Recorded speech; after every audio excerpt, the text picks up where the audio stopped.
အားလုံးပဲမင်္ဂလာပါလို့ကျွန်တော်တို့ဒီဗျာဒိတ်ချမ်းလီလာချင်းကနေပြန်လည်ကြိုဆိုပါရစေလို့ကျွန်တော်တို့ဒီညမှာလည်းပဲဒီဗျာဒိတ်ချမ်းခန်းကြီးခွန်ကိုဆက်လက်လီလာတော့မှာဖြစ်ပါရစေလို့ကျွန်တော်တို့လွန်ခဲ့တဲ့ချိန်မှာကျွန်တော်တို့အခန်းကြီး6ကိုလီလာခဲ့တာဖြစ်ပါရစေကျွန်တော်တို့အခန်းကြီး6မှာပါတွေ့ရလဲဆိုတော့ဒီဗီရန်ကြီးရဲ့အစဖြစ်တဲ့တစိတ်ခုနှစ်ခုစတင်ဖွင့်လှစ်ခြင်းကိုကျွန်တော်တို့ဒါသိရပါတယ်တကယ်တော့ခုနှစ်ခုစလုံးမဖွင့်သေးပါဘူးပထမ6ခုကိုဖွင့်တာဖြစ်တယ်တစိတ်6ခုပထမတစိတ်ဖွင့်တဲ့အခါမှာကြတော့ကျွန်တော်တို့မြင်းဖြူစီးတဲ့လူပေါ်လာတယ်ဒုတိယတစ်စိတ်ဖွင့်တဲ့အခါမှာမြင်းနီစီးတဲ့လိုပေါ်လာပြီးတော့မှစစ်ပွဲကိုပုံဆောင်တယ်ပြီးရင်မြင်းနဲ့စီးတဲ့လိုပေါ်လာတဲ့အခါမှာငတ်မွတ်ချင်းဒီကပ်ဘေးတွေကြာရောက်တာကျွန်တော်တို့ဒါသိရတယ်စရုပ်တစ်စိတ်ဖွင့်တဲ့အခါမှာမြင်းမွဲတကောင်လာပြီးတော့မှအဲ့ဒါကတော့မရဏတေခြင်းကိုပုံဆောင်တယ်ဆိုတော့စတ္ထမပြင်စမမြောက်တစ်စိတ်ဖွင့်တဲ့အခါမှာတော့မာတုရရဲ့ဝိညာဉ်တွေပလင်တော်အောက်မှာဆူဆောင်းနေကြတာကျွန်တော်တို့တွေ့ရတယ်တခြားမာတုရတွေကိုသူတို့စောင့်နေစေဖြစ်တယ်ရှင်ပြန်ထမြောက်ဖို့ရအချိန်မကြာသေးဘူးခဏစောင့်ဖို့ရပြောတဲ့အတန်ကိုကျွန်တော်တို့ဒါကြားရတယ်ဆိုတော့စတ္ထမမြောက်တစ်စိတ်ဖွင့်တဲ့အခါမှာတော့ကဘာပေါ်မှာကြီးမားသောမြင်းငလျင်လှုပ်တယ်။အုတ်ကာခဲကြာလာတယ်။ကျွန်းတွေတောင်တွေသူတို့ရဲ့နေရာပုံစံတွေဗျမ်းမတာဖြစ်ပြီးတော့မှကဘာကြီးကအပြောင်းလဲရှိတယ်ဆိုတာနေကျက်တယ်လားကျက်တယ်စသဖြင့်ပေါ့နော်ကျွန်တော်တို့တွေ့ရပါတယ်။အဲ့မှာဆိုရင်ဒီဗေဒန်ကြီးကာလအစပိုင်းဖြစ်တဲ့ဒီတစ်စိတ်6ခုဖွင့်ပြီးတဲ့အခါမှာဆိုရင်စီဘီကြောင့်ပဲဖြစ်ဖြစ်ငတ်မွတ်ဘေးကြောင့်ပဲဖြစ်ဖြစ်ဒါကတ်ယောဂပဲဖြစ်ဖြစ်ဒီတဘာဝဗေဒန်ပဲဖြစ်ဖြစ်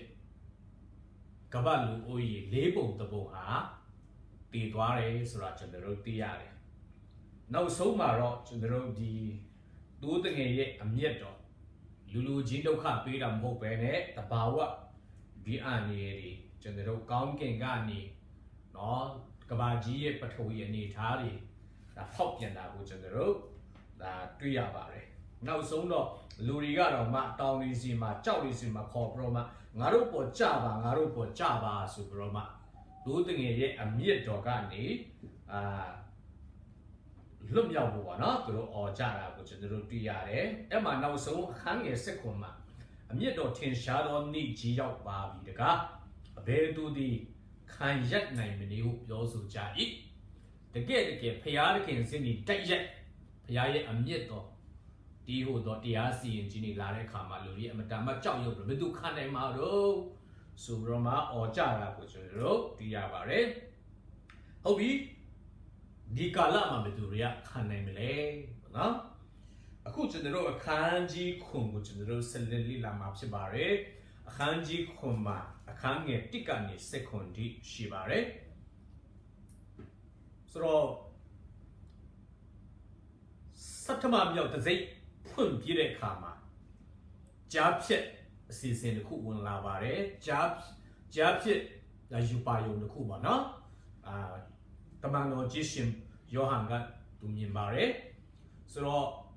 စတ္ထမတစ်စိတ်နဲ့တတ္တမတစ်စိတ်ကြားထဲမှာဒီယူပါယုံကိုမြင်တာဖြစ်တယ်ခုနှစ်ခုမြောက်တစ်စိတ်တော့မဖွင့်သေးဘူးပေါ့နော်တတ္တမတစ်စိတ်မဖွင့်မီကြားဖြတ်ဝင်လာခြင်းဆိုပြီးတော့ကျွန်တော်ကောင်းစင်ပေးထားပါတယ်အောက်မှာကျတော့ကျွန်တော်တို့အခန်းကြီးခွန်အငယ်1ကနေ3ဖတ်မယ်ဆိုရင်အမှကောင်းကင်တမန်4ပါးနဲ့တစ်စိတ်ပါတော့ကောင်းကင်တမန်ဆိုပြီးတော့ကောင်းစင်နဲ့ကျွန်တော်တို့တွေ့ရတယ်ကျွန်တော်တို့အခန်းကြီးခွန်အငယ်1ကိုဖတ်ရအောင်ထ ထို့နောက်မှမြေကြီးပင်လေတစ်ပင်များတို့၌လီမလာစီခြင်းကကောင်းကင်တမန်၄ပါးတို့သည်မြေဤလေးမျက်နှာလီတို့ကိုကန်၍မြေလေးမျက်နှာ၌ရက်နေသည်ကိုငါမြင်၏တဲ့ကောင်းကင်တမန်၄ပါးကမြေလေးမျက်နှာလေကိုကန်တယ်ဆိုတော့ကျွန်တော်တို့ဟေရှိယာထဲမှာရေကြီးလာထဲမှာပြားလေး20ထဲမှာလည်းတွေ့ရပါတယ်ဆိုတော့ဒီမြေလေးမျက်နှာလေလို့ပြောတဲ့အခါမှာကဘာကြီးတစ်ခုလုံးကို၄တောင်ကနေပေါ့နော်ကဘာကြီးတစ်ခုလုံးကိုပြောချင်းဖြစ်တယ်ဆိုတော့အဲ့ဒီ၄မျက်နှာလေကိုကန်တယ်တဲ့အဲ့ဒီကောင်းကင်တမန်ဆိုတော့အဲ့ဒီလေဆိုတာကတော့ဒီကဘာကြီးရဲ့ဒါလီထုလည်းဖြစ်တယ်လို့သူရဲ့ atmosphere ကဘာကြီးရဲ့ပထဝီအနေအထားပေါ့နော်နဲ့စစ်ဆိုင်တဲ့အရာဖြစ်ပါတယ်ပြီးရင်ကဘာကြီးတစ်ခုလုံးအဲ့ဒါကိုလည်းဆိုလိုခြင်းဖြစ်ပါတယ်ဆိုတော့ကင်ပြီးတော့မှမရှိလဲဆိုတော့ကင်ကြီးတွေကိုငါမြင်တယ်တဲ့အသက်ရှင်တော်မူသောဘုရားသခင်ကြီးတစိမ့်ပါတော့ကောင်းကင်မှာတပါးသည်အရှိမျက်နာကတက်လာသည်ကိုငါမြင်၏သူသည်တစိမ့်ပါတော့ကောင်းကင်မှာတပါးဒီကောင်းကင်တပါး၄ပါးကတတ်ဖြစ်တယ်နောက်တစိမ့်ပါတဲ့ကောင်းကင်တပါးဆိုတာကတော့နည်းနည်းအစစ်မြင့်တဲ့ကောင်းကင်တမန်ဖြစ်နိုင်ပါတယ်ကောင်းကင်တမန်ကြီးဆိုတာသူတို့ယာထူးအဆင့်တန်းမတူကြပါဘူးအဆင့်ဒါစနစ်တကျဖွဲ့စည်းထားတဲ့ကောင်းကင်တမန်ဖြစ်တယ်အထူးတစိမ့်ပါတဲ့ကောင်းကင်တမန်တပါးကအရှိဘက်ကနေလာပြီးတော့မှတဲ့ဘာပြောလဲဆိုတော့သူဒီလေမြင်နဲ့ပင်လေကိုညင်းဆဲရတော့အခွင့်ရှိတော့ကောင်းကင်တမန်၄ပါးကိုအတန်လွှင့်၍ငါတို့ဖျားသခင်ဤကျွန်တို့ကိုနဖူး၌တစိမ့်မခတ်မိတိုင်အောင်မြေပင်လေတစ်ပင်တို့ကိုမငင်းဆဲကြပါနဲ့ဟုကြီးသောအတန်နဲ့ကြွေးကြော်လေ၏အဲ့ဒီကောင်းကင်တမန်တစိမ့်ပါတဲ့ကောင်းကင်တမန်ကကောင်းကင်တမန်၄ပါးစီမှာဒီငါတို့ဖျားသခင်ရဲ့ကျွန်တွေကိုအစီကံကျွန်တွေကိုတဲ့နဖူးမှာတစိမ့်မခတ်မိတိုင်အောင်တဲ့ဒီကဘာကြီးကိုပေါ့နော်မငင်းစဲနဲ့အိုးဆိုပြီးတော့မှဒါတားထားတာကိုကျွန်တော်တို့တွေ့ရတယ်။ဘာကြောင့်လဲဆိုတော့ဒီကောင်းကင်တမန်၄ပါးကကဘာကြီးကိုလုံးဝဖျက်ဆီးမှုရဆိုတော့ဒီအရက်၄မျက်နှာရဲ့လေကိုသူတို့ကင်ထားတာဖြစ်တယ်။တနည်းအားဖြင့်ဒီနေရာမှာအရက်၄မျက်နှာလေဆိုတာကဘာကြီးကိုဖျက်ဆီးနိုင်တဲ့အခွင့်သူတို့မှာရှိတာဖြစ်တယ်။ဒါပေမဲ့အရှိဘက်ကနေပေါ်လာတဲ့တစိမ့်ပါတဲ့ကောင်းကင်တမန်ကခဏလေးစောက်အောင်အဲ့ဒီလေတွေကိုမလွတ်နဲ့လိုက်နေအောင်ကင်ထားအောင် hold on စုပ်ကင်ထားအောင်ဆိုတော့မှတားထားတာကိုကျွန်တော်တို့တွေ့ရပါတယ်ဒီနေရာမှာတစိမ့်ဆိုတာကတော့ကျွန်တော်တို့ပိုင်ဆိုင်မှုတက်ဆိုင်မှုတော့မဟုတ်ကာဝယ်ခြင်းကိုဆိုလိုတာဖြစ်တယ်ခန်းကြီး1အငယ်73မှာလဲကျွန်တော်တို့ကိုဖျားရခင်ကယေရှုခရစ်ကိုလက်ခံယုံကြည်တဲ့အခါမှာကျွန်တော်တို့ကိုဝိညာဉ်တော်တစိမ့်ခတ်ထားတယ်ဆိုတဲ့ချက်ကိုလည်းကျွန်တော်တို့သိရပါတယ်ဆိုတော့အဲ့ဒီတစိမ့်ကိုတဲ့ဖျားသခင်ရဲ့အစီခံကျွန်ရဲ့နဖူးမှာခတ်ထားမယ်တဲ့ဆိုတော့အဲ့ဒီခတ်ပြီးမှတာရင်ဒီကဘာကြီးကိုဖျက်ဆီးဖို့ရန်ဒါပြောထားတာကိုကျွန်တော်တို့တွေ့ရတယ်ဟုတ်ပြီဒါကတော့အခန်းကြီးခွန်အငယ်1ကနေဒါ3ထဲမှာရှိတဲ့အရာဖြစ်ပါတယ်ဟုတ်ပြီကျွန်တော်တို့ဆက်သွားမယ်ဆိုရင်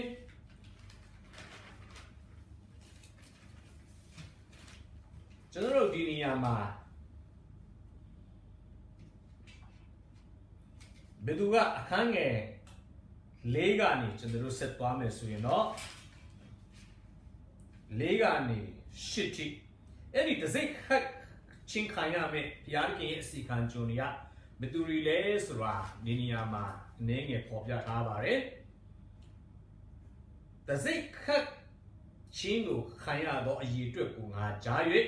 ဧတရီလအမျိုးသားတို့၌အတီးသောအမျိုးအနွယ်တွေကလူ3,400,000တို့သည်တစိမ့်ခတ်ချင်းကိုခံရကြ၏တဲ့ခံရကြ၏ဧတရီလလူမျိုးတွေက ဖြစ်မယ်အဲ့ဒီလူမျိုးတွေကနေတော့မှအနွယ်အတီးတီးတွေကနေဘုရားသခင်ရွေးကောက်ထားတဲ့3,400,000ဂျူးလူမျိုးများကတစိတ်ခတ်ခြင်းကိုခံရမှာဖြစ်ပါတယ်ဒီနေရာမှာခေါင်းစဉ်အနေနဲ့ဂျူး3,400,000နဲ့တစိတ်ခတ်ခြင်းဒီနေရာမှာအနည်းပြန်ခြင်းမျိုးရှိပါတယ်တချို့တွေကြတော့အထူးသဖြင့် covenant theology လို့ခေါ်တဲ့ပရိညင် theology ခံယူတဲ့လူတွေကတော့အခုခေတ်ကပရိညင်တရားတိဖြစ်တယ်အဟောင်းကပယ်ဖြစ်သွားပြီအဲဒါကြောင့်ဂျူးလူမျိုးလည်းမရှိတော့ဘူးဂျူးလူမျိုးကဘုရားခင်ငင်းပယ်သွားပြီထာဝရအဲဒါကြောင့်အသင်းတော်ကဂျူးလူမျိုးကိုအစားထိုးတယ်အသင်းတော်ဟာ spiritual Israel ဝိညာဉ်ရေးရာမှာဂျူးလူမျိုးဖြစ်တယ်လို့ခံယူကြတာဖြစ်ပါတယ်အဲ့ဒီလူမျိုးခံယူတော်သူတွေကဒီနေရာမှာတစိတ်ခတ်ချင်းခံတဲ့3,400,000ဟာဂျူးလူမျိုးမဟုတ်ဘဲနဲ့ physical Israel လို့ခေါ်တဲ့เนาะဇာတိအဖြစ်เนาะဒီလူမျိုးအဖြစ်ဂျူးလူမျိုးမဟုတ်ဘဲနဲ့အသင်းတော်ဖြစ်တဲ့ယုံကြည်သူတွေဖြစ်တယ်လို့ဒါသူတို့ခံယူကြတာဖြစ်တယ်အထူးသဖြင့် Jehovah Witness တွေသူတို့ကဒီအဲ့ဒီ3,400,000ဟာသူတို့ဖြစ်တယ်လို့သူတို့ကဒါဖော်ထုတ်ခဲ့ကြတာဖြစ်တယ်ဒါပေမဲ့ဖြစ်ချင်တော့သူတို့တဖြည်းဖြည်းနဲ့ Jehovah Witness များလာတော့သူတို့ကတသိန်းကျော်လာတဲ့အခါမှာ1931မှာသူတို့ကတမျိုးတစ်ပုံပြန်ပြောင်းပြီးတော့မှဒီ3,400,000ဆိုတာကတော့အထူးဒါဖျားကဒါ big day ချင်းခံတဲ့ anointed class ပေါ့နော်သူတို့အဲမှာမှ special big day ချင်းခံတဲ့လူတစုဖြစ်တယ်သူတို့ကကောင်းကင်မှာနော်သွားရမယ်ကြံတဲ့လူတွေကမြေကြီးပေါ်မှာစူးစမ်းရမယ်ဆိုပြီးတော့မှပြန်ပြောင်းတဲ့အချက်တွေလည်းကျွန်တော်တို့ဒါသိရတယ်Jehovah Witness လည်းမဟုတ်ပါဘူးဒါသူတို့ပဲမဟုတ်ပါဘူး SDA 7-day Adventist လည်းပဲဒီ3,400,000ဟာသူတို့ဖြစ်တယ်စသဖြင့်ပေါ့နော်1844ကနေစတင်တာဖြစ်တဲ့ဘုရားသခင်ရဲ့တရားစီရင်ခြင်းအဲ့ဒီကနေစပြီးတော့မှတကယ်ပဲဘုရားသခင်တီးတန့်ရွေးချယ်တဲ့ဒါလူတစုဖြစ်တယ်စသဖြင့်ပေါ့နော်သူတို့မှာအရေးချင်းတတ်မှတ်ချက်တွေပေါ်ပြလာတာတွေ့တယ်ဒါ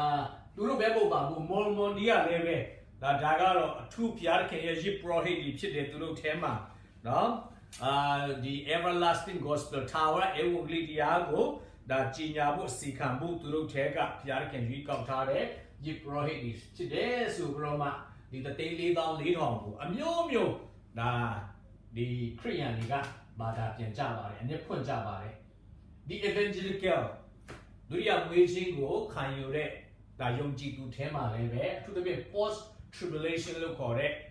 ဘိဒာကြီးကာလပြီးမှ rapture လာမယ်ခြေဆောင်ခြင်းလာမယ်လို့ခံယူတဲ့ဒါ born again တွေလည်းပဲသူတို့ကအတင်းတော်ဖြစ်တယ်ပေါ့နော်အတင်းတော်ကဘိဒာကြီးကာလကိုတွားရမယ်ဘိဒာကြီးကာလထဲမှာညင်ပတ်နေစစ်ခြင်းဟာအတင်းတော်ခံရမယ်နော်ဂျူးလူမျိုးနေရာမှာအတင်းတော်ကိုအစားထိုးတာကိုလည်းကျွန်တော်တို့တွေ့ရပါတယ်ဒီနေရာမှာဗျာဒိတ်ချမ်းကိုလေ့လာတဲ့အခါမှာပုံဆောင်ချစ်ပြီးများလည်းများပါတယ်အဲ့ဒါကြောင့်ဒီ3,400,000ဟာပုံဆောင်ချစ်လား symbolic or literal ဒီတိုင်းပဲလားပေါ့နော်ဆိုတာကျွန်တော်တို့ဒါအနည်းပြန်တဲ့နေရာမှာဒါခံယူချက်မျိုးရှိပါတယ်တော်များများကတော့ဒါပုံဆောင်ချစ်ဖြစ်ပြီးဒီနေရာမှာ3,400,000ဟာတိတိကျကျဧတရီကအမျိုးဆိုတာကျွန်တော်တို့ဒါတွေ့ရတယ်ဧတရီလအမျိုးဧတရီလအမျိုးသားတို့ night from the children of Israel လို့ပြောပါတယ်ဧတရီလလူတွေထဲကနေတဲ့အဲ့ဒီထဲကနေမှအနွယ်နဲ့တိတိကျကျလာတယ်ဆိုတော့ဒီအနွယ်နဲ့ပါတိတိကျကျလာတော့ကြောင့်ကျွန်တော်တို့ဒီဟာဒါပုံဆောင်ချက်တာဖြစ်တယ်အတင်းတော်ဖြစ်တယ်လို့ကျွန်တော်တို့ဒါပြန်လို့တိတ်စင်မပြေပါဘူးအဲ့ဒါကြောင့်ဒီဟာဂျူးလူမျိုးစစ်ဖြစ်တယ်အဲ့ဒီထဲမှာမှအနွယ်တွေတိတိကျကျပေါ်ပြထားတာကိုတွေ့ရပါတယ်တနွယ်မှာဆိုရင်တနွယ်ထဲမှာဆိုရင်ဒါ1,200စီ1,200ပေါ့နော်ယူလာထဲမှာ1,200ဆိုတော့ကျွန်တော်တို့ဒီမှာတိတိကျကျတွေ့ရပါတယ်ယူလာထဲမှာ1,200ရူဘင်ထဲမှာ1,200ဆိုတော့ အာရှထဲမှာ12000နာတာလီထဲမှာ12000စသဖြင့်12တွေထဲမှာနော်စနစ်အမြောက်စနစ်ပေါ့နော်ဆိုတော့စနစ်အမြောက်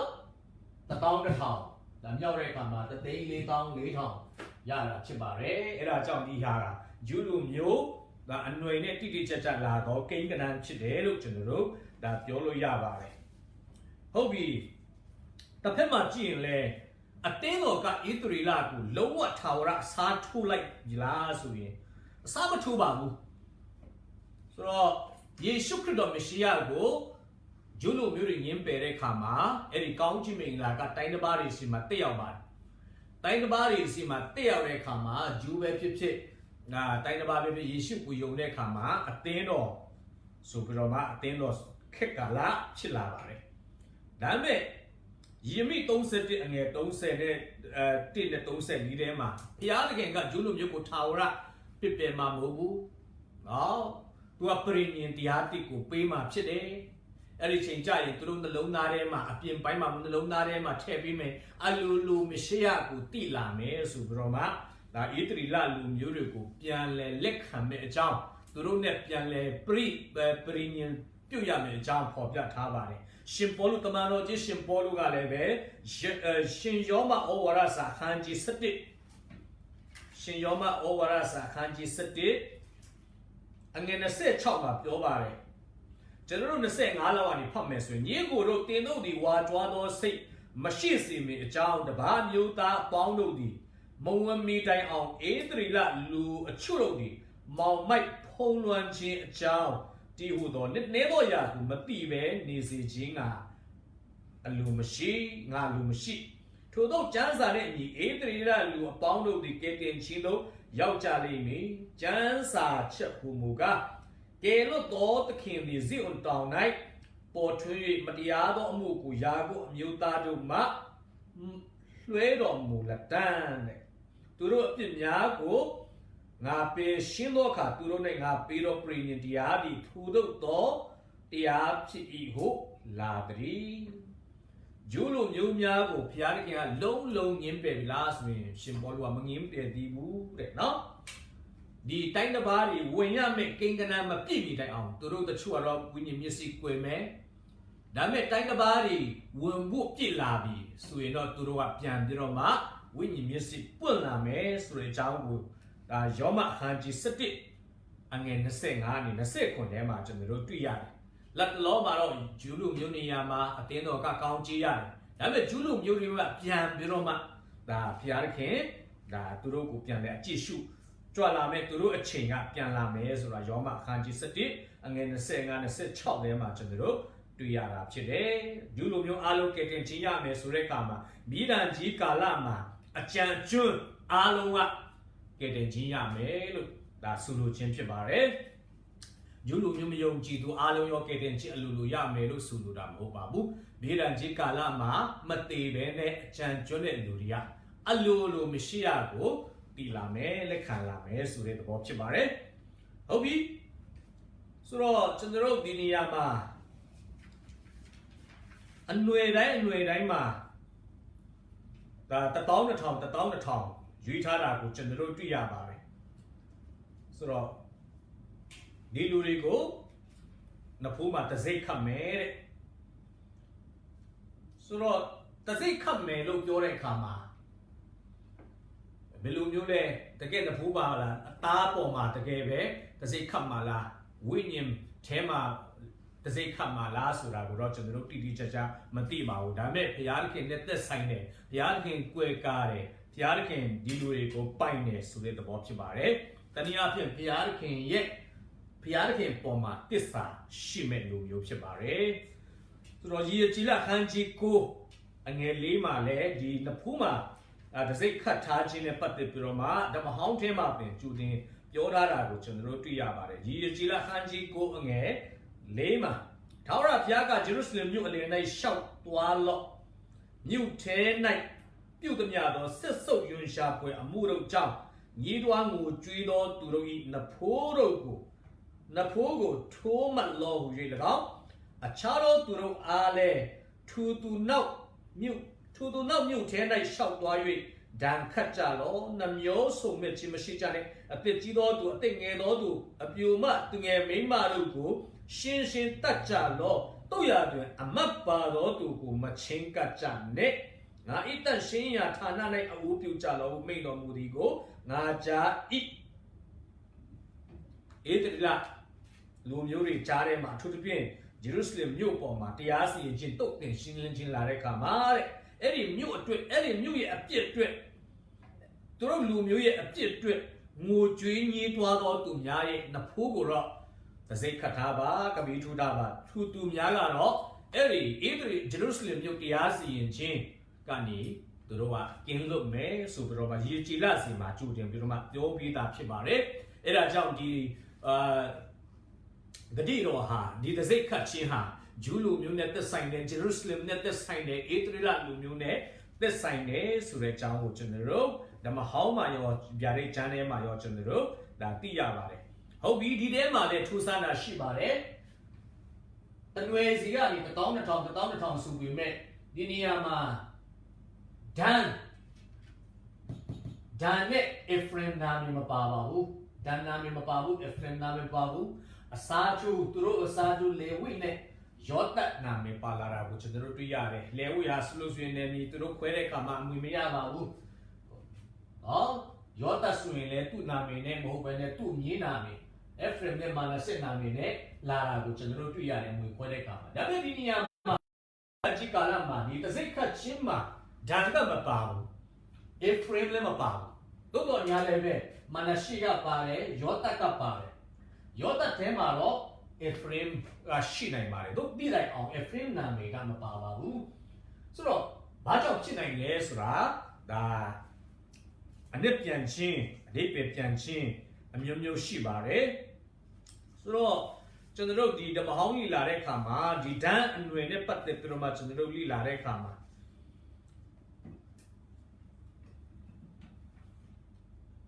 သူ့အဖေယာကုပ်ကကောင်းချီးပေးတဲ့အခါမှာလဲဒန်းနဲ့ပတ်သက်တာကထူးဆန်းပါတယ်ကပ္ပဦးကျမ်း49အငယ်16ကနေ18ဒန်ဒီဣသရေလအနွယ်တစုံတစ်ပါးကဲ့သို့မိမိလူတို့ကိုစီရင်လိမ့်မည်ဒန်ဒီလမ်း၌နေသောမွေကဲ့သို့ဖြစ်လိမ့်မည်မြင်းစီသောသူကိုနောက်သို့လဲစေခြင်းကလမ်းကြားမှနေ၍မြင်းချီကိုကိုက်တက်သောမွေဆိုးဖြစ်လိမ့်မည်အိုထာဝရဘုရားကဲတင်တော်မူခြင်းဂျေဇုကိုအကျွန်ုပ်မျှော်လင့်လျက်နေပါပြီမွေဆိုးကဲ့သို့ဖြစ်လိမ့်မယ်ဆိုပြီးတော့မှ prophet ပြုထားတာကိုလည်းကျွန်တော်တို့သိရပါတယ်တစ်ဖက်မှာတမိုင်းကြည့်မယ်ဆိုရင်လည်းကျွန်တော်တို့ဣသရေလတမိုင်းကိုကြည့်တဲ့အခါမှာဒန်လူမျိုးဆိုတာကကျွန်တော်တို့ဒီဣသရေလစစ်နွယ်ထဲမှာပထမဆုံးရုပ်ထုကိုးကွယ်တဲ့အနွယ်ဖြစ်ပါတယ်တရားသူကြီးမဆာအခန်းကြီး3အဆက်ရှိအငယ်30-31မှာဆိုရင်ဒန်လူမျိုးဟာပထမဆုံးရုပ်ထုကိုးကွယ်သူများဖြစ်တယ်ယေရောဘုံခက်မှာလည်းပဲရုပ်ထုကိုးကွယ်ခြင်းနေရာရှိပါတယ်တစ်ခုကတော့ဒန်မြို့မှာဖြစ်တယ်နောက်တစ်ခုကတော့အဖရင်မြို့ဖြစ်တဲ့ဗိတေဒလမြို့မှာရုပ်ထုကိုးကွယ်ခြင်းနေရာမှာရှိပါတယ်အဲ့ဒါကြောင့်ထွတ်မြောက်ရကျမ်းခန်းကြီး20ပြည့်ညတ်တော်10ပါးထဲမှာ၎င်းတရားဟောရကျမ်းခန်းကြီး16အငယ်21-20နှစ်ထဲမှာ၎င်းဖယားတကယ်ယွန်ရှာမုန်းတီးတဲ့အယွန်ရှာဆုံးမုန်းတီးဆုံးဖြစ်တဲ့ရုပ်ထုကိုးကွယ်ခြင်းကိုအစပြုတဲ့ဒန်နဲ့တူအဖရင်ဟာဒီနေရာမှာဒီသူတို့ဟာဘုရားခင်ရဲ့တစိတ်ခတ်ခြင်းမခံရဘူးမိရန်ကြီးကာလမှာ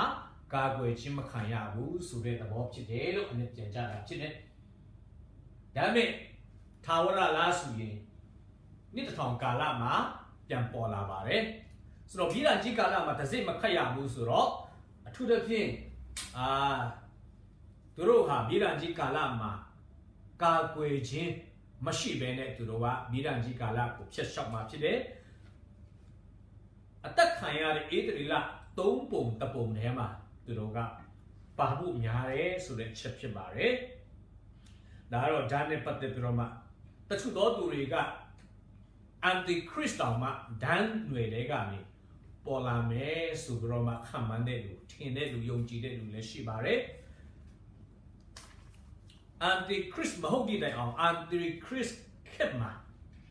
ဒန်းကဦးဆောင်ပြီးတော့မှဖောက်ပြန် ပျက်စီးမယ်ဖောက်ပြန်တဲ့ထဲမှာဥဆောင်မယ်ဆိုတဲ့သဘောလဲတချို့ကနေပြန်လာရှိပါတယ်အန်တီခရစ်နဲ့ပတ်သက်ပြီးတော့မှသူရဲ့ပုံကိုကြီးရကျွန်တော်တို့နောက်ပိုင်းအခန်းကြီးဒီမှာကျွန်တော်တို့ဆက်လက်လေ့လာသွားမှာဖြစ်ပါတယ်လို့ဟုတ်ပြီ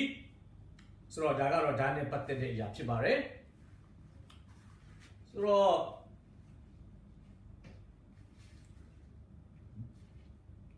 ဒီ3,400,000ကတစိတ်ခတ်ချင်းခံရတယ်ဆိုတော့ဒါဗီရန်ကြီးကာလမှာဒါဖျားသခင်ရဲ့ကွယ်ကာခြင်းသူတို့ကအထူးခံစားမှာဖြစ်ပါတယ်ဒါတည်းမကပါဘူးသူတို့ဟာဘုရားသခင်ရဲ့အစီခံကြုံများဖြစ်တော့ကြောင့်တိကျတဲ့သူတို့မှာရည်ရွယ်ချက်ရှိတယ်တက်တည်ခံဖို့ဖြစ်ပါတယ်သူတို့ဗီရန်ကြီးကာလမှာဆိုတော့ဗီရန်ကြီးကာလမှာကျွန်တော်တို့ဒီထူးခြားတဲ့တက်တည်ခံတော်သူများရှိပါတယ်ပထမကတော့တက်တည်ခံနှစ်ဦးပေါ်လာပါလိမ့်မယ်ဗီရန်ကြီးကာလမှာတက်တည်ခံမှုပြီးရင်ဒီဂျူ14,000 4,400,000ကလည်းတက်တည်ခံပါလိမ့်မယ်နောက်ဆုံးကောင်းကင်မှာသုံးပါးကလည်းပဲတက်တည်ခံပါလိမ့်မယ်သူတို့အားဖြင့်ပြောင်းလဲမဲ့သူလည်းရှိပါတယ်ဖြစ်နိုင်ချီကတော့တက်တည်ခံတဲ့ဦးအားဖြင့်ဂျူးလူမျိုးတသား 4,400,000ကပြောင်းလဲပါလိမ့်မယ်သူတို့အားဖြင့်ဂျူးလူမျိုးမဟုတ်တော့သူများလည်းပဲယေရှုကိုဗိဒ္ဓံကြီးကာလမှာလက်ခံကြလိမ့်မယ်ကျွန်တော်တို့ဒီနေရာမှာအခန်းကြီးခုမှာအုပ်စုနှစ်စုရှိပါတယ်ပထမအုပ်စုကတော့ဒီ3,400,000သောဂျူးလူမျိုးဖြစ်ပါတယ်ဒုတိယအုပ်စုကတော့ဝတ်လုံပြဝတ်ထားတဲ့လူအုပ်ကြီးကျွန်တော်တို့တွေ့ရပါတယ်အဲ့ဒါကတော့ကျွန်တော်တို့အခန်းကြီးခွန်အငယ်9ကနေစတင်ပါတယ်ဟုတ်ပြီအငယ်9ကနေကျွန်တော်တို့ဒါဖတ်မယ်ဆိုရင်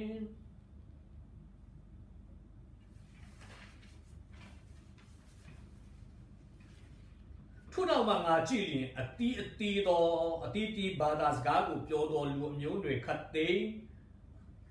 တို့အထဲမှထွက်၍အဘယ်သူမျှမရည်တွက်နိုင်သောလူများအပေါင်းတို့သည်ဖြူသောဝလုံကိုဝတ်ဆင်လျက်စွန်ပလုံခက်ကိုကင်လျက်ပလင်တော်ရှိ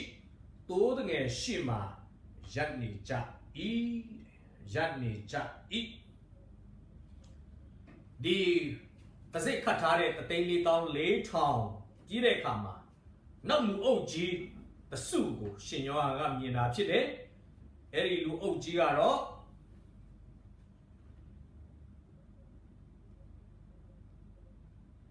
ဘယ်သူမျှမရည်တွက်နိုင်တဲ့လူများ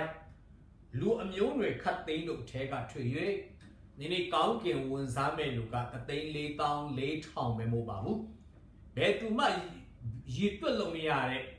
လူအသေးသေးအနှွေတွေကလူမျိုးပေါင်းစုံကိုကျွန်တော်တို့မြင်ရတာဖြစ်တယ်ဘယ်သူမှမရည်တွက်နိုင်နိုင်ဘူးလို့ပြောတဲ့အခါမှာလုံးဝရည်တွက်လို့မရဘူး uncountable လို့ပြောချင်တာမဟုတ်ပါဘူးဒီနေ့ယုံကြည်သူမပြောတဲ့ကဘာသူကဘာတာကဘာလူဦးရည်တွက်လို့ရပါတယ်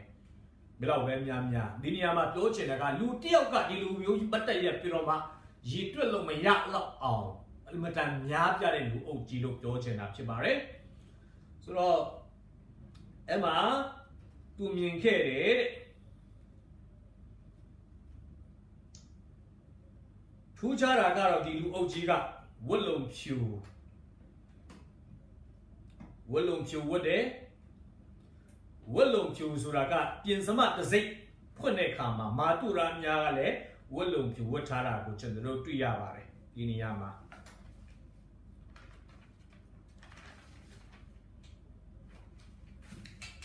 ပြီးရင်သူတို့မှာစွန်ပလုံခက်ဒီကင်ပါတယ်စွန်ပလုံခက်ဆိုတာကတော့တဲတော်ပွဲကျင်းပတဲ့အခါမှာသူတို့ဣသရေလလူမျိုးတွေကဝတ်ပြုရချက်23အငယ်40မှာစွန်ပလုံခက်ဒီကင်ပြီးတော့မှ9ရက်တိသူတို့ဝမ်းမြောက်ရှင်လန်းတာကျွန်တော်တို့တွေ့ရတယ်ဆိုတော့သခင်ယေရှုအောင်ပွဲခံပြီးတော့မှဂျေရုဆလင်မြို့ထဲဝင်လာတဲ့အခါမှာလဲစွန်ပလုံခက်ဒီ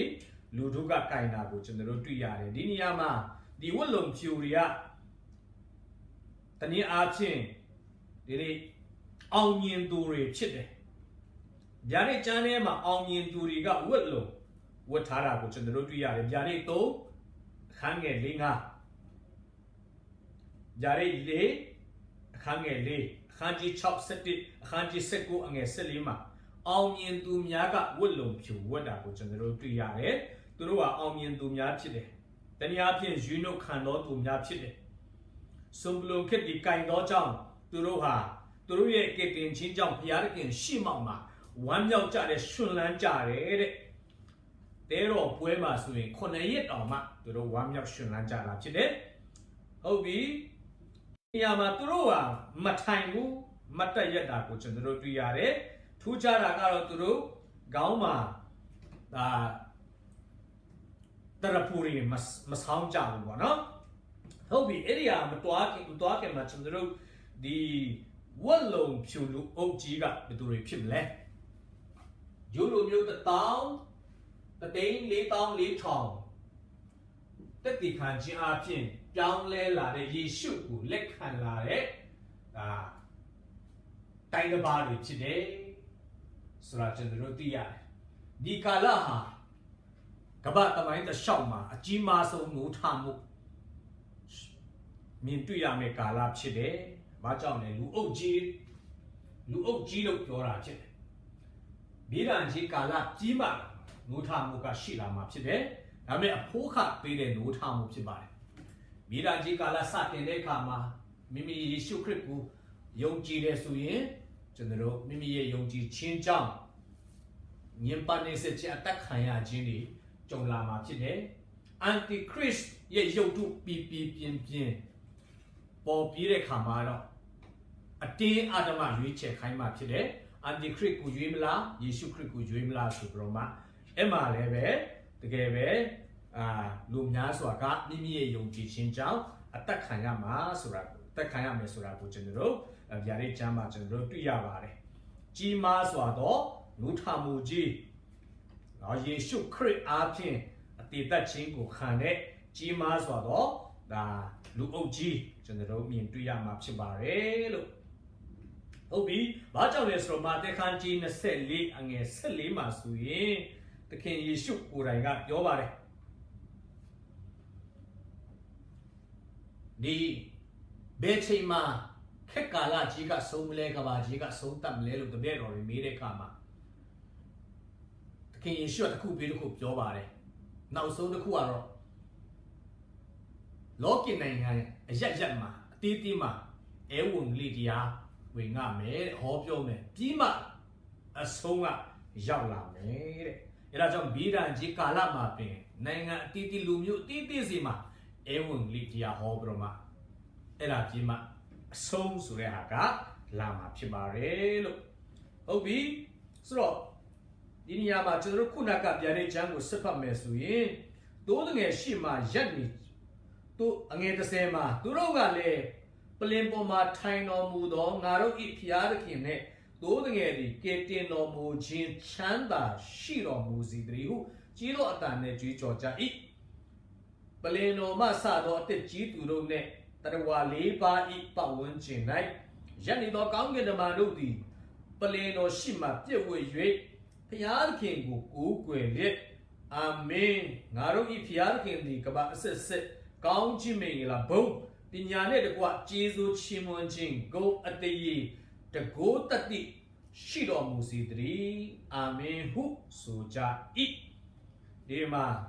စုပေါင်းပြီးတော့မှဖျားကိုချီးမွမ်းတာကျွန်တော်တို့တွေ့ကြတယ်ကောင်းကင်မှာစုပေါင်းပြီးတော့မှဘုရားခင်ကိုချီးမွမ်းကိုးကွယ်ထောပနာပြုတာက3ခါကျွန်တော်တို့မြင်တွေ့ရပါတယ်အခန်းကြီး4အငယ်9ကနေ17မှာအသက်ကြီးသူရောအသက်ကြီးသူ24ပါးရောဒီတရဝ4ပါးရောเนาะဒါအာရပါရချီးမွမ်းတာကိုးကွယ်တာကျွန်တော်တို့တွေ့ရတယ်အခန်းကြီးကအငယ်9ကနေ14မှာဒုတိယအကျင့်เนาะဒါလူအုပ်ကြီးကစုပေါင်းပြီးတော့မှချီးမွမ်းတာကျွန်တော်တို့တွေ့ရတယ်အခုတတိယအကျင့်ဒီအသက်ကြီးသူ24ပါးရောတရဝ4ပါးရောခုနကဝတ်လုံဖြူဝတ်တဲ့ဒီလူမျိုးအတီးတီးပါဖျားရခင်ကိုဒါချီးမွမ်းကိုးကွယ်တာကျွန်တော်တို့တွေ့ရပါတယ်ဟုတ်ပြီအငယ်73မှာအသက်ကြီးသူတစ်ပါးကလည်းဖြူသောဝတ်လုံကိုဝတ်ဆင်ထားသောဤသူတို့သည်အဘယ်သူနည်းအဘယ်ရက်ကလာကြသနည်းဟုငါအားမြင်မြန်လျင်ငါကသခင်ကိုယ်တော်တိပါဤဟုပြန်လျှောက်၏သူ သူကလေဤသူတို့သည်ကြီးစွာသောဆင်းရဲဒုက္ခထဲကချွတ်မြောက်၍မိမိတို့ဝတ်လုံကိုသိုးတငယ်၏အသွေးတော်၌အသွေး၌လျှော်၍ဖြူစီသောသူဖြစ်ကြသည်တဲ့ဖြစ်ကြသည်ထို့ကြောင့်ဘုရားခင်၏ပလင်တော်ရှိမှနေရာကိုရ၍ဗိမာန်တော်၌ဘုရားကိုနိညမပြတ်ပြုရကြ၏ပလင်တော်ပေါ်မှာထိုင်တော်မူသောသူသည်သူတို့တွင်ကျိန်းဝတ်တော်မူမည်သူတို့သည်နောက်တစ်ဖန်ရေစာကိုမငတ်မမွတ်ရကြနေရောင်ချီအလင်းမထိရကြအဘဲပူကိုမြတ်မခံရကြအကြောင်းမူကားပလင်တော်အတွင်း၌ရှိသောသိုးတငယ်သည်သူတို့လှုပ်ကျွေး၍မိမိအသက်ဆိုင်ရည်တွင်တို့လမ်းပြလိမ့်မည်ဘုရားခင်သည်လည်းသူတို့မျက်စိ၌မျက်ရည်ရှိသမျှတို့ကိုတုတ်တော်မူမည်ဟုဆိုလေ၏တဲ့အသက်ကြီးသူကအသက်ကြီးသူ24ပါးတွေကတပါးလာပြီးတော့မှယောဟန်စီမှာဒီလူတွေဘသူတွေလဲတဲ့ဝတ်လုံဖြူလူအုပ်ကြီးကိုသူကဘာပြောလဲကိုတော်တိပါတယ်နော်လို့ပြောတဲ့အခါမှာအဲ့ဒီအသက်ကြီးသူကပါဒီလူတွေဟာကြီးစွာသောဆင်းရဲဒုက္ခထဲကလာတာဖြစ်တယ်တဲ့ကြီးစွာသောဆင်းရဲဒုက္ခတွေကလာတာဖြစ်တယ်ဆိုတော့မိရကြီးကာလရဲ့အလယ်မှာ rapture ရှိမယ်ခြေဆောင်ခြင်းရှိမယ်လို့ယုံကြည်သောသူတွေကတော့ဒီဟာအသင်းတော်ဖြစ်တယ်လို့ပြောပါတယ်မိရကြီးကာရဲ့အလယ်မှာလူအုပ်ကြီးကခြေဆောင်ခြင်းရှိမယ်အသင်းတော်ကပေါ့နော်စသဖြင့်ဆိုတော့ဒီနေရာမှာအသက်ကြီးသူ24ပါးကသူတို့ကိုရှင်းပြတဲ့အခါမှာသူတို့နဲ့တစ်ဖွဲ့တည်းမဟုတ်ပါဘူးဆိုတာကိုကျွန်တော်တို့သိရတယ်သူတို့ဟာထူးခြားတယ်အသက်ကြီးသူကတော့တရပူရီဆောင်းတယ်နော်ထိုင်နေတယ်စသဖြင့်ပြီးရင်သူတို့ဆောင်းနေကိုင်းတယ်ဒီလူအုပ်ကြီးကြတော့ကြီးစွာသောဆင်းရဲဒုက္ခတဲကလာတာဖြစ်တယ်သူတို့ဟာအဲ့ဒါကြောင့်ဒီလူတွေဟာအသင်းတော်တန်ရှင်းသူတွေယုံကြည်သူတွေမဟုတ်ဘဲနဲ့ကြီးစွာသောဆင်းရဲဒုက္ခဘိရန်ကြီးကာလတဲကနေလာတာဖြစ်တယ်ဆိုတဲ့ချက်ကိုကျွန်တော်တို့သိရပါတယ်ကျွန်တော်မာတဲရှင်မာတဲခရစ်ဝင်ခန်းကြီး24အငယ်21မှာလည်းသခင်ယေရှုကိုယ်တိုင်ကဒီကာလကိုဘယ်လိုတမတ်ဘယ်လိုခေါ်ဝေါ်ခဲ့တယ်လဲဆိုရင်24အငယ်21မှာအကြောင်းမူကကဘာဦးမဆ၍ယခုတိုင်အောင်မဖြစ်စဘူးနောက်၌လည်းမဖြစ်လက်တန်သောကြီးစွာသောဒုက္ခထိုကာလ၌ဖြစ်လိမ့်မယ်တဲ့ထိုကာလတာရှိရင်အဘယ်သူမျှမခံနိုင်ရမလွတ်နိုင်ရရွေးချယ်တော်မူတော့သူတို့အဖို့အလိုငါထိုကာလသည်တူလိမ့်မယ်တဲ့အဲဒါကြောင့်သခင်ယေရှုရဲ့ခေါ်ဝေါ်ရရောအသက်ကြီးသူရဲ့စကားရဆိုရင်ဒီလူတွေဟာအသင်းတော်ကနေလာတာမဟုတ်ပဲနဲ့ဘေးရန်ကြီးကာလကြီးစွာသောဆင်းရဲဒုက္ခကနေသူတို့လာကြတာဖြစ်တယ်ဆိုတာကိုကျွန်တော်တို့တွေ့ရတယ်ဘေးရန်ကြီးကာလမာတုရများကျွန်တော်တို့ဒီတစိ့9ခုမြောက်တစိ့ဖွင့်တဲ့အခါမှာမာတုရရဲ့ဝိညာဉ်ကပလင်အောက်မှာစုနေကြတာကျွန်တော်တို့သိရပါတယ်သူတို့အချိန်မတန်သေးဘူးသူတို့လူပဲဘေးရန်ကြီးကာလမှာခရစ်တော်ကိုရွေးချယ်အောင်မဲ့လူတွေဆောင်းခိုင်းတယ်နော်တိုးတငယ်ကဆောင်းခိုင်းတယ်ဆိုတာကျွန်တော်တို့သိရတယ်အဲ့ဒါကြောင့်သူတို့အချိန်မရောက်သေးဘူးလူမြောက်များစွာဟာဘေးရန်ကြီးကာလမှာမိမိအသက်ကိုမနှမျောပဲနဲ့ခရစ်တော်ကိုရွေးချယ်ရအောင်မယ်ဆိုတာကိုကျွန်တော်တို့တွေ့ရပါတယ်အဲ့ဒါကြောင့်ဒီလူတွေကအတင်းတော်မဟုတ်ပါဘူးဆိုတော့ထူးခြားချက်ကတော့ဒီဂျာရိချန်ခန်းကြီး၄နဲ့9မှာအသက်ကြီးသူ24ပါးအုပ်စုနဲ့ဒီဂျာရိချန်ခန်းကြီး9မှာလူအုပ်စုကမတူပါဘူးအသက်ကြီးသူ24ပါးအုပ်စုကတော့ပလင်ရှိမှထိုင်တယ်ဒီဗိရန်ကြီးကာလယုံကြည်သူတွေကရွေးနှုတ်ခံသူတွေကပလင်ရှိမှမတ်တက်ရကြတာကိုတွေ့ရတယ်ပြီးရင်အသက်ကြီးသူ24ပါးကတရဖူရှိတယ်သူတို့မှတရဖူမရှိပါဘူးเนาะတရဖူမတွေ့ရဘူးဟုတ်ပြီအသက်ကြီးသူ24ပါးမှာဆောင်း ရှူလင်ပန်းတွေကင်ထားတယ်သူတို့ကြတော့လက်မှာစွန်ဘလုံခက်တွေပဲကျွန်တော်တို့ကင်တာကိုကျွန်တော်တို့သိရပါတယ်အဲ့ဒါကြောင့်သူတို့ဟာဒီမိရန်ကြီးကာလမတိုင်ခင်ခြေဆောင်ခြင်းခံတဲ့ယုံကြည်သူများနဲ့မတူဘူးဆိုတဲ့ချက်ကိုကျွန်တော်တို့သိရတာဖြစ်ပါတယ်ဟုတ်ပြီဆိုတော့ဒီမှာပြောထားလဲဆိုတော့အသက်ကြီးသူကဒီလူတွေနဲ့ပတ်သက်ပြီးတော့မှနောက်တစ်ဖန်ရေစာကိုမငတ်မမွတ်ရကြတဲ့ဒီလူတွေဟာတဲ့နောက်တစ်ဖန်အစာမငတ်တော့ဘူး။ဘာကြောင့်လဲပြည်တော်ကြီးကာလမှာသူတို့ကခရစ်တော်ကိုရွေးချယ်ခြင်းဖြင့်ဒါစီးပွားကိုတန်ရောင်းဝင်ကြီးကခက်ခဲမဲ့ပိတ်ဆို့ခြင်းခံရမယ်။အန်တီခရစ်ရဲ့တစိမ့်မပါဘဲနဲ့ရောင်းဝယ်ဖောက်ကားလို့မရဘူးဝယ်လို့မရဘူးရောင်းလို့မရဘူးစာဝတ်နေခက်ခဲမဲ့ငတ်မွတ်မဲ့ပြီးရင်နေအောင်ချီအလင်းမထိရဖလားခုတစ်ခုတွန်းလောင်းတဲ့အခါမှာအမျက်တော်ဖလားနေကတအားပူလာမယ်နော်အစမတန်ပူလာမယ်နေကလူတွေကိုနော်လောင်ကျွမ်းမယ်အဲ့ဒါကြောင့်သူတို့ကဒီမိဒန်ကြီးကာလမှာအမတန်မှဒါနီပူအယောင်သူတို့ကနီပူအယောင်ကြောင့်သူတို့ကဒါဒုက္ခရောက်မယ်ပလင်တော်အတွင်းရှိတိုးတငယ်တွေသူတို့ကိုလှုပ်ကြွေအသက်ဆိုင်ရည်တွင်တို့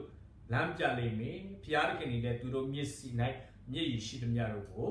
တုတ်တော်မူလိမ့်မယ်သူတို့ဗေဒန်ကြီးကာလမှာခံခဲ့သမျှပေးဆက်ခဲ့သမျှတွေဟာကောင်းကင်ရောက်တဲ့အခါမှာတဲ့ဖျားခင်ကိုယ်တိုင်သူတို့ကိုနှစ်သိမ့်လိမ့်မယ်အမှငြိမ်သက်ခြင်းရှိလိမ့်မယ်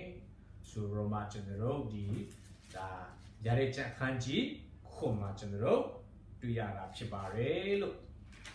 အဲ့ဒါကြောင့်ဒီနေရာမှာကြည့်တဲ့အခါမှာမိရန်ကြီးကာလမှာပင်လူသားတွေဟာရွေးချယ်ခွင့်ရှိသေးတယ်အဲဝန်ဂလိတက်တီခံခြင်းရှိသေးတယ်သို့တော်ညာလည်းပဲအဖို့ခပေးပြီးတော့မှ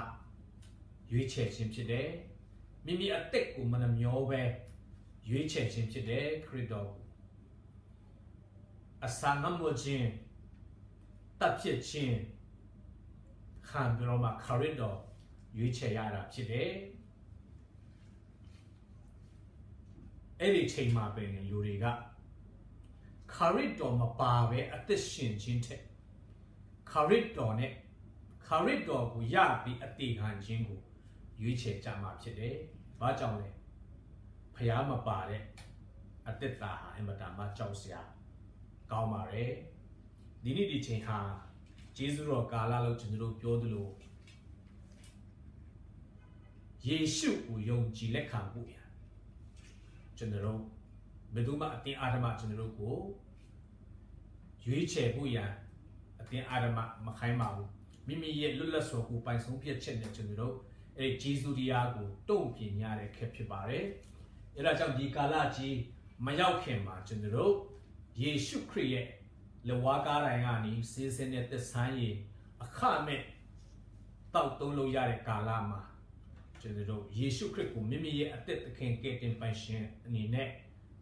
ကျွန်တော်တို့နှိမ်ချစွာလက်ခံရည်ကြည်ဖို့ကျွန်တော်အားပေးတိုက်တွန်းလို့ဆိုချင်ပါတယ်ကျွန်တော်တို့ဟာထာဝရအသက်မရှိပါဘူးကျွန်တော်ရဲ့အသက်ကအကန့်အသတ်ရှိပါတယ်ခက်ကာလတွေဘယ်လိုပဲလိလာပါစေကျွန်တော်တို့ကအဲ့ဒီထိမရောက်ပါဘူးအနစ်ဖွင့်ချက်တွေဘယ်လောက်ပဲများပါစေဘယ်သူဟာမှန်နေဘယ်သူဟာမားတယ်ဘယ်ဖြစ်ဖြစ်ကျွန်တော်တို့အဲ့ဒီထိအသက်ရှင်မှာမဟုတ်ပါဘူးဒီနေ့တေချာတာကတော့ယေရှုကိုမိမိကယ်တင်ပိုင်ရှင်အသက်သခင်နဲ့လက်ခံမယ်ဆိုရင်ကျွန်တော်တို့ရဲ့တမလွန်ရဲ့အနာဂတ်ရဲ့တေချာပြီးတော့မှတောက်ပတာစိတ်ချမှုအပြည့်နဲ့ဖြစ်တယ်ဒီကာလမှာအဲ့ဒီတက်တီခံလုပ်ငန်းအဲ့ဒီဂျေဇုတရားဝင်ငါရတာအမတမမှုမြတ်ပါတယ်လူကိုတရားစီရင်တဲ့တရားမဟုတ်ဘဲနဲ့လူကိုလွတ်ချင်းပေးတဲ့တရားဝင်ငါရတာအဲ့ဒီအမှုတော်မြတ်မှာပါဝင်ရတာအမတမဘုံအထည်ရှိပါတယ်အဲ့ဒါကြောင့်ကျွန်တော်တို့မိမိနဲ့ရှိတဲ့နေရာကနေလေနိုင်ငံတော်အတွက်ဒီနောက်ဆုံးသောကာလမှာကြိုးစားပြီးတော့မှကျွန်တော်တို့ အသက်ရှင်လက်ပါဝင်ကြစို့လို့ကျွန်တော်အားပေးရင်တိုက်တွန်းချင်ပါတယ်ဖျားရှင်ကောင်းချီးပေးပါစေ